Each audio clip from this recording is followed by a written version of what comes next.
Morning. कल कुछ लोगों ने पूछा कि बुढ़ापे को दूर रखने के लिए भी कुछ आसन बता दें। तो उसके लिए सबसे पहले अपना फूड हैबिट, आपका खान पान सही होना ज़रूरी है। उसमें सैलेड ज़्यादा लें, फ्रूट्स ज़्यादा लें, वाटर इनटेक बहुत हो। हमारी बॉडी 70% वाटर से बनी है, तो वाटर इनटेक भी उसी रेशियो में होना चाहिए। स्लीप, साउंड स्लीप होनी चाहिए आपकी, कम से कम 6-7 घंटे 24 आवर्स में आपकी साउंड स्लीप होनी बहुत ज़रूरी है। आपका लाइफस्टाइल ठीक होना वो पहले ज़रूरी है। हर आसन का, हर योग के आसनों का फ़ायदा आपको तभी होगा जब आपका लाइफस्टाइल सही हो, खान पान सही हो, नींद प्रॉपर हो। तो उसके लिए आसनों में अगर हमारी स्पाइन हेल्दी है तो बुढ़ापा हमें छू नहीं सकता। कहते हैं कि बुढ़ापा पैरों से आता है, तो पैरों में स्वेलिंग हो जाए, घुटनों में दर्द हो, आपकी चाल चेंज हो जाती है, तो बुढ़ापा अपने आप ही आ गया।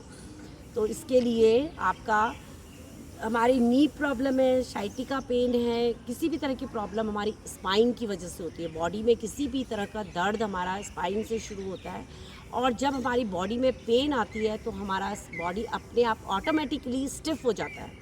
उस दर्द को सहने के लिए स्टिफ कर लेते हैं हम अपने बॉडी को, और उससे वो इंटरनली वो चीज़ें बढ़ती ही चली जाती हैं। हमारा जो है ब्लड का फ्लो जो है वो कम होता होता होता और उससे और अनेकों प्रॉब्लम हो जाती है। तो इसके लिए फ्लेक्सिबिलिटी होनी बहुत ज़रूरी है। तो उसके लिए योगासन में आप अपने स्पाइन को कैसा सीधा रखें, इस चीज़ का हेल्दी रखें, उसको ध्यान दें।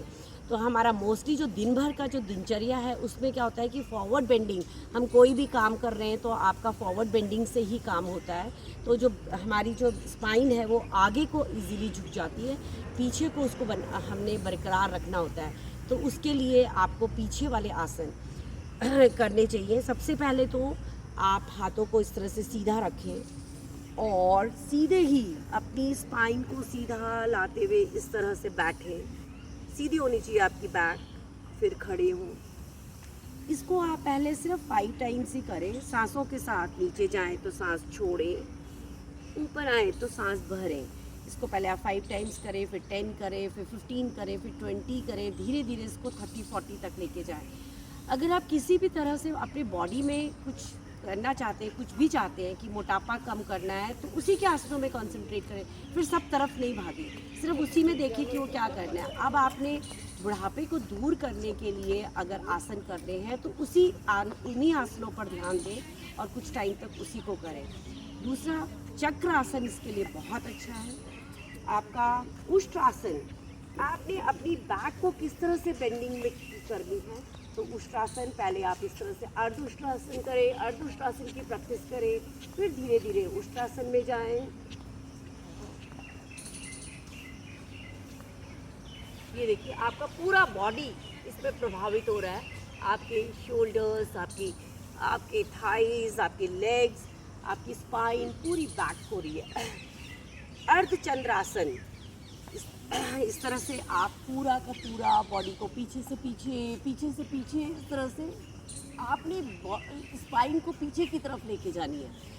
स्पाइन को हम कैसे और फ्लेक्सिबल बना सकें, तो आप इस तरह से करें, साइडवेज इस तरह से आप लेके जाएं। चक्रासन करें। चक्रासन सबसे ज़्यादा प्रभावशाली है, लेकिन सब लोगों से नहीं हो पाता। तो चक्रासन न करके आप, अगर आपको बैक बेंडिंग में भी दिक्कत है, तो आप दीवार का सहारा लेकर के बैक बेंडिंग करें। इस तरह से दीवार का सहारा लें और पीछे से पीछे अपने जाएं। लेकिन ध्यान रहे कि अगर किसी को हर्निया हो या पेट का ऑपरेशन हो रखा हो, तो वो बैक बेंडिंग की ज़्यादा प्रैक्टिस नहीं करें, उनको करना ही नहीं है। तो इस तरह से इस चीज़ का ध्यान रखें। Thank you, have a nice day.